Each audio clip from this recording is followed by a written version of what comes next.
Hello travelers, and welcome back to Season 2, Tombs of the Erased, where crafting has gotten weirder, where the tombs have gotten more spookier, and your favorite items have become even more disappointing until you turn them into God tier. That's right, this is the third installment of the pre-patch week hype, where we will talk about things that the devs have done to make us wonder whether they have gone crazy. Let's take a look.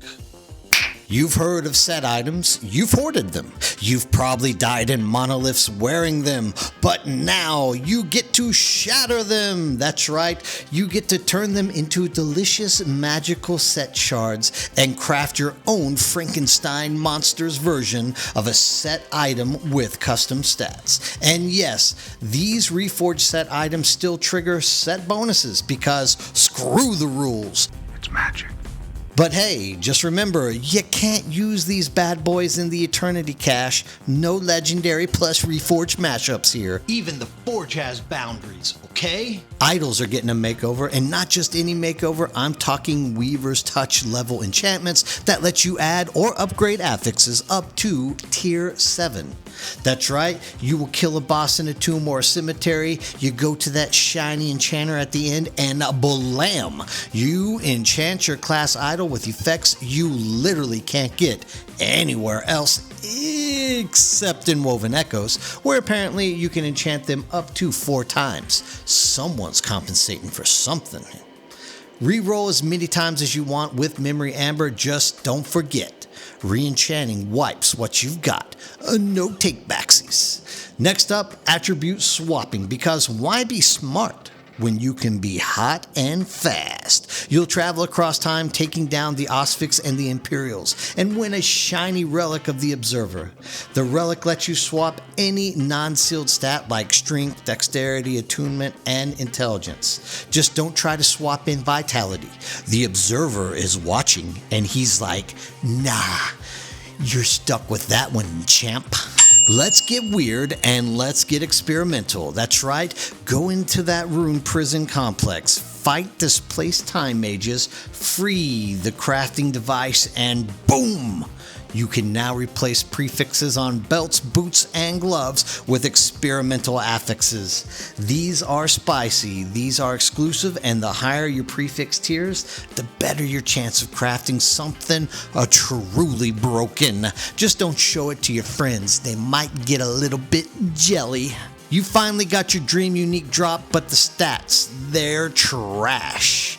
Enter the sacrificial altar, toss in a second copy of your item or another legendary with equal value, and you can re-roll all the implicits and affixes on the original. But be warned, you keep the legendary potential, but everything else gets a fresh spin on the roulette wheel of fate. Are you brave? Are you reckless? Do you believe in turtles? Meet the Farsight Turtle. You feed it a unique and it rolls the dice, re-rolling that item's legendary potential. But if you fail, the turtle chomps down and eats all of your legendary potential. In return, you get rare shards, so silver lining, I guess? You want control, you want chaos. Runes of Weaving will turn Weaver's Will into that stat upgrade like the XP for your gear. Runes of Havoc shuffles all non-sealed affix tiers. Absolute tier chaos, baby. And the Rune of Redemption keeps your juicy exalted tiers, but swaps in a new affix. Hope RNGesus is on duty that day. In addition, there have been a lot of balance changes into Season 2, starting off with the Boss Ward changes, because Boss Ward feedback was loud and was mixed, so the devs listened and took a stance. Now boss wards decay a lot faster, and it's now limited to only key bosses. It's still present on guys such as Aberoth, Harbingers, Shades of Orobyss, and the timeline bosses, but it has been removed from Exile Mages, Nemesis, and mini bosses, and other guys out in the world that used to have them that weren't on the first part. Also, enemies losing these wards will though receive a health buff to stay challenging and keep the game exciting. Next were player changes. This was a issue dealing with ward versus health, because ward has been dominant in the game thus far due to the Rune Master and the Warlock releases, the Sorcerer buffs, and ease of scaling ward via passives rather than the gear. So intelligent scaling has been nerfed.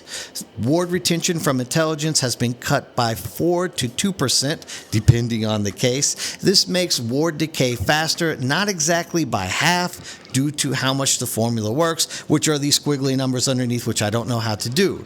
New affixes for ward builds though have given us more ward retention, again available through new affixes on the Weaver's items. There are going to be hybrid affixes on rings and amulets as well, which boost both ward per second and ward decay threshold. Catalyst and helms with armor buffs also are getting a 40% stronger ward per second across all the tiers. Next thing to look at was the health and endurance buffs, because they have added health buffs to tier 5 and tier 7. New hybrid affixes also, like rings and relics, can now be rolled with both added health plus health regen, so we get some new stuff to roll on there. The health regen buffs are increased by 15% across all of the tiers. There is a new suffix pool which now rolls on helmets, belts, rings, body armor, and relics, not gloves though. And legendary gloves keep the old affix but are no longer forge upgradable.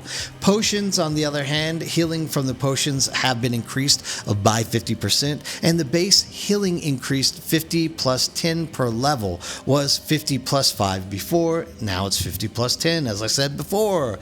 Also, there is going to be a new endurance threshold, so now rolls only on belts are going to be reducing suffix dilution and simplifying the builds. Legacy items will also just be keeping their affixes in terms of these endurance thresholds.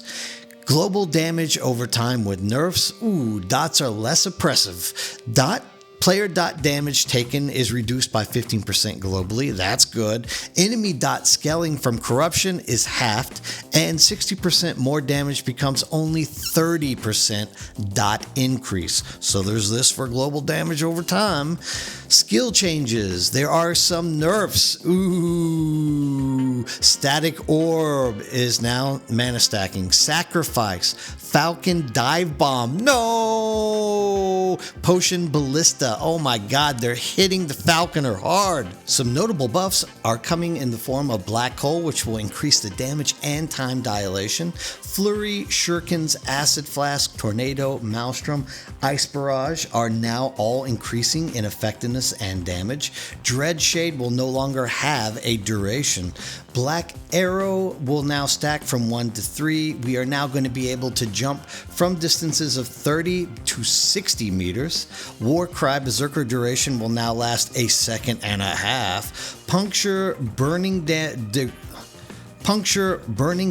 Disintegrate, Summon Skeletons, Bone Golem, Skeletal Mages, Manifest Armor, and Wraith Lord, as well as the Summon Bear, are also all gaining nice little buffs to make all of our minion builds happier. Unique item changes are Eyes of Ruin, which no longer requires crit on direct melee, now works with indirect hits with Warpath. Baldur's Wrath also has an automatic earthquake 2 times every 5 seconds after non-channeled movement. The Eye of Storms is seeing cast Maelstroms every 3 seconds with buff lightning damage per attack stack. That's 6 to 15% now. Stormbreaker reworked to gain storm stacks with melee hits, not random casts. New uniques will be including Tolmat's Incorrect History of Eterra. It's an offhand catalyst that summons a historically accurate minion from a random error.